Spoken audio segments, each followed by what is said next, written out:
Welcome once again to the show, guys. Make sure you stay connected to us on Instagram at BronxNetTV, at Foodie Down Bronx, and follow me at the Hungry Dominican. On today's show, our health and wellness correspondent, Maryvin Rose, visits Freckles Juice Bar for some acai bowl goodness, and I talk to Bronx-based chef and entrepreneur, Chef Caesar. But before we get to today's guests, let's dig into some Chew News.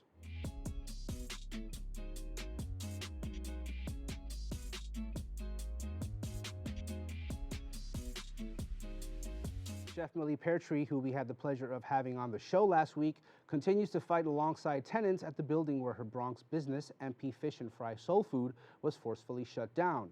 BronxNet reporter Jericho Tran has the full story. I think it's the disenfranchisement of people in the Bronx.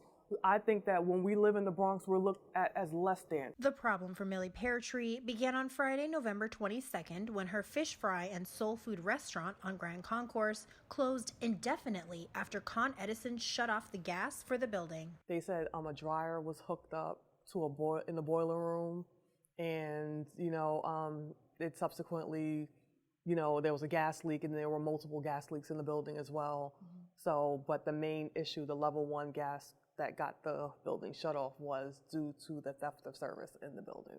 The gas shut off not only affected Millie Pear Tree Fish Fry and Soul Food, but all the residents who live in the 5-story residential building.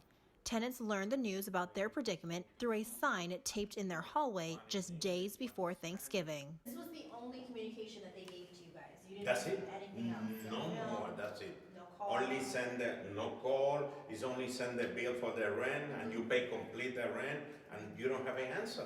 Ignacio Dominguez has lived in the building with his family for 40 years.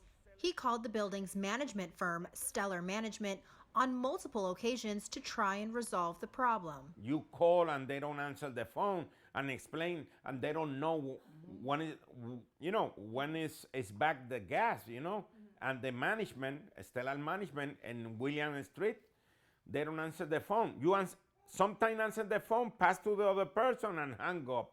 We reached out to Stellar Management for comment on the situation. They did not give a specific time as to when the gas would be turned back on. Instead, they offered an apology, saying, "Our residents remain our top priority. We apologize for any inconvenience as we await Con Edison's final decision as to when gas service can be restored." They also informed us that hot plates were distributed to all tenants within 24 hours of the gas leak.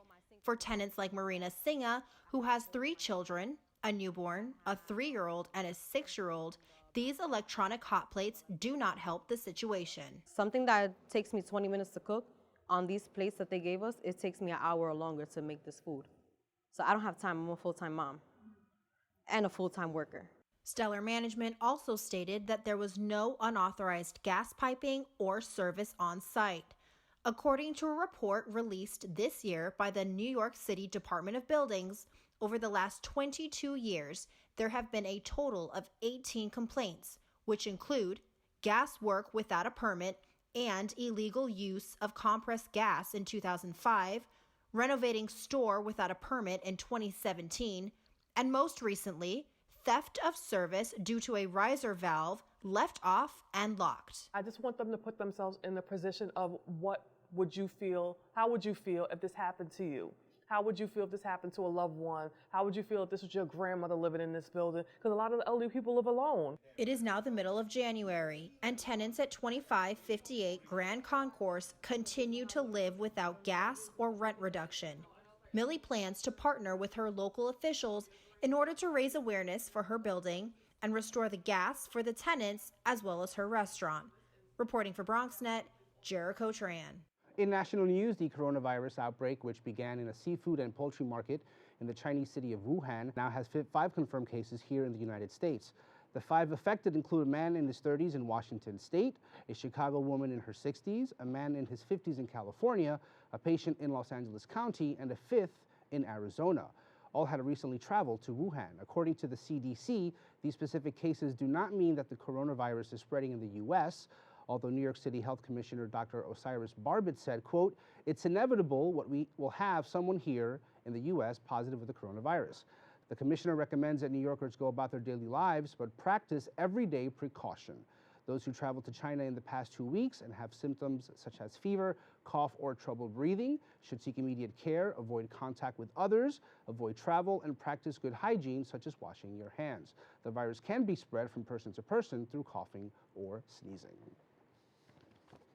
And switching gears, this past Sunday, the 62nd Grammy Awards were given out at LA Staples Center, and if you stayed up like me to catch nearly all 4 hours of the show, there might have been one thing that stuck out in your mind at the end of the night. Nope, it wasn't Lil Nas X and Nas performing together, or even Camila Cabello almost tripping on some stairs, or Aerosmith frontman Steven Tyler pulling up 2 women from the crowd to awkwardly dance with him. It wasn't any of those things, because all that really stood out was Nick Jonas performing with spinach in his teeth. Well, I applaud Nick for eating his greens. Gross, Nick. Really gross. All right, folks, that is this week's Chewed News, giving you a little food for thought.